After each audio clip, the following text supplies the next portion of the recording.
Break fail ಆಗಿ ಏಕಾಏಕಿ ಹಿಂದೆ ಬಂದ ಲಾರಿಯಿಂದ ಮಹಿಳೆ ಗ್ರೇಟ್ ಎಸ್ಕೇಪ್ ಆದ ಘಟನೆ ಕೇರಳದ ಕೋಚಿಕೋಡ್ನಲ್ಲಿ ನಡೆದಿದೆ. ದೃಶ್ಯವಂತೂ ಮೈಚುಮ್ಮನಿಸುವ ರೀತಿಯಲ್ಲಿ.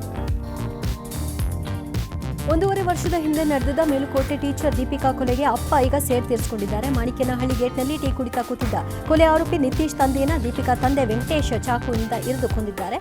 ನನ್ನ ಮಗಳ ಕೊಂದ ನಿನ್ನ ಮಗನಿಗೆ ಹೊಸ ಮದುವೆ ಮಾಡಿಸ್ತೀಯಾ ಅಂತ ಕೇಳಿದ್ದಾರೆ.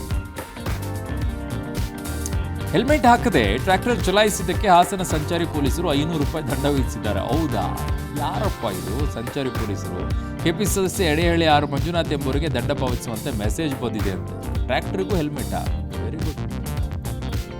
ಬಿಹಾರದ ದರ್ಭಾಂಗದಲ್ಲಿರುವ ಅಂಬೇಡ್ಕರ್ ಹಾಸ್ಟೆಲ್ನಲ್ಲಿ ವಿದ್ಯಾರ್ಥಿಗಳೊಂದಿಗೆ ಸಂವಾದ ನಡೆಸಲು ತೆರಳಿದ್ದ ರಾಹುಲ್ ಗಾಂಧಿಗೆ ಪೊಲೀಸರು ತಡೆದರು. ಸಂವಾದ ಕಾರ್ಯಕ್ರಮಕ್ಕೆ ಸ್ಥಳೀಯ ಆಡಳಿತ ಅನುಮತಿ ನಿರಾಕರಿಸಿತ್ತು. ಮಣಿಪುರದ ಚಂದೇಲ್ ಜಿಲ್ಲೆಯಲ್ಲಿ 10 ನಕ್ಸಲರನ್ನ ಅಸ್ಸಾಂ ರೈಫಲ್ಸ್ ಎನ್ಕೌಂಟರ್ ಮಾಡಿದೆ. ಅಪಾರ ಪ್ರಮಾಣದ ಶಸ್ತ್ರಾಸ್ತ್ರ ಮತ್ತು ಗುಂಡುಗಳನ್ನು ಸೀಸ್ ಮಾಡಲಾಗಿದೆ.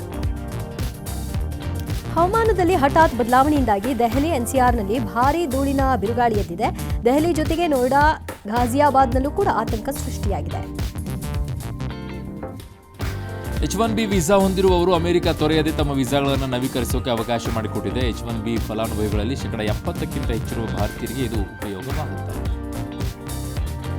ಕೃಷಿ ಪಂಪ್ಸೆಟ್ಗಳಿಗೆ ಸ್ಮಾರ್ಟ್ ಮೀಟರ್ ಅಳವಡಿಕೆಗೆ ವಿರೋಧಿಸಿ ಚಾಮರಾಜನಗರದಲ್ಲಿ ರೈತರು ಪ್ರತಿಭಟನೆ ನಡೆಸಿದರು. ಇಂಧನ ಸಚಿವ ಕೆಜೆ ಜಾರ್ಜ್ ಪ್ರತಿಕೃತಿ ದಹಿಸಲು ಮುಂದಾದರೂ ಪೊಲೀಸರು ತಡೆದರು.